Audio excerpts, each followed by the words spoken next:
दूसरा एग्जांपल देखते हैं प्लेनर जॉइंट का, जो है इंटरटार्सल जॉइंट्स। इंटरटार्सल जॉइंट कैसा दिखता है अभी हम देखते हैं। This is intertarsal joint.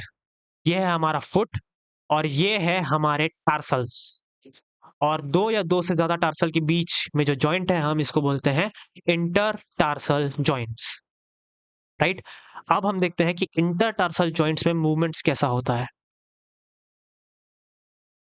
कुछ ऐसा मूवमेंट इंटरटार्सल जॉइंट के बीच देखने को मिलता है।